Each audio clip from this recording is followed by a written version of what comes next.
Twitter के पूर्व CEO Jack dorsi के आरोपों पर आईटी मंत्री का जवाब। जैक डोर्सी झूठ बोल रहे हैं। राजीव चंद्रशेखर ने कहा है भारत में कानून का पालन करना जरूरी है। भारत एक संप्रभु राष्ट्र है। ट्विटर लगातार कानून का उल्लंघन कर रहा था। तो देखिए, केंद्र सरकार में मंत्री राजीव चंद्रशेखर ने यह बयान दिया है और कहा है कि ट्विटर के पूर्व सीईओ झूठ बोल रहे हैं। जैक डोर्सी ने जो आरोप लगाए थे उन आरोपों का जवाब भारत सरकार की ओर से दिया गया है। Jack Dorsey was the CEO of Twitter during a very, very dubious period in Twitter's history. What he has said is an outright lie, and I have said that publicly, and I'm reiterating it again. Twitter is a company that believed that it was not necessary for it to comply with Indian law. It believed that it did not have to comply with Indian law and made up its rules as it went along. And the government of India has been very clear from the very beginning, for all companies that operate in India, they have to always comply with Indian law. That is point number one.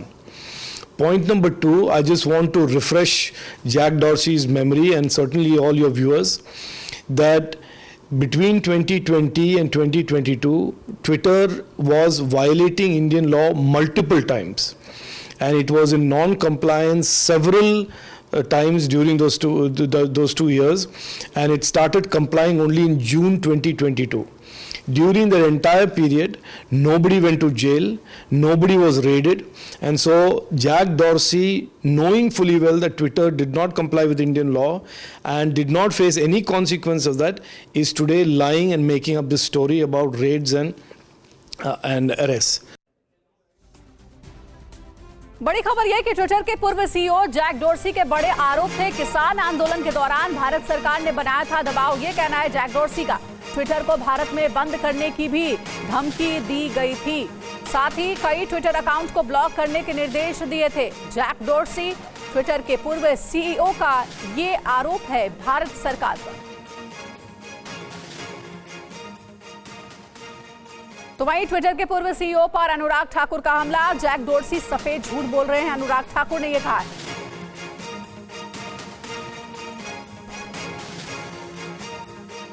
जो कहा गया है वो झूठ और सफेद झूठ है। वर्षों की नींद के बाद जागे जैक डोर्सी अपने काले कारनामों पर पर्दा डालना चाहते हैं। जब ट्विटर को खरीदा भी गया दूसरे व्यक्ति के द्वारा, तब ट्विटर फाइल्स में खुलासा हुआ कि किस तरह से इस प्लेटफॉर्म का दुरुपयोग किया जाता था, पक्षपात किया जाता था और छेड़खानी की जाती थी। और ये मैं नहीं कहता, ये ट्विटर फाइल्स में आया है। उस पर जैक डोर्सी आज तक कोई जवाब नहीं दे पाए क्योंकि उनका चेहरा बेनकाब हुआ। आर्टिकल 14-19 का उल्लंघन ना हो उस दिशा में।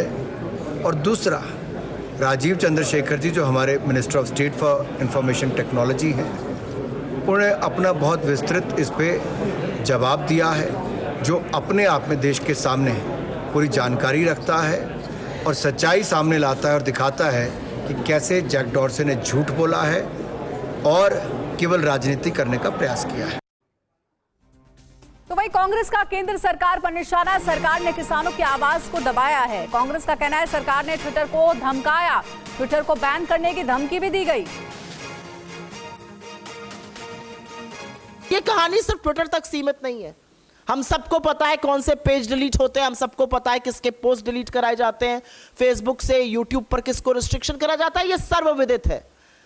लेकिन ट्विटर का एक फाउंडिंग सीईओ, फॉर्मर सीईओ अगर ये कह रहा है कि सरकार ने इस कदर दबाव बनाया था कि अगर किसानों को दिखाया गया तो आपके घरों पर छापे पड़ेंगे, ये असलियत है 56 इंच की छाती की। जब भी आप इनको आईना दिखाइए तो अंतरराष्ट्रीय साजिश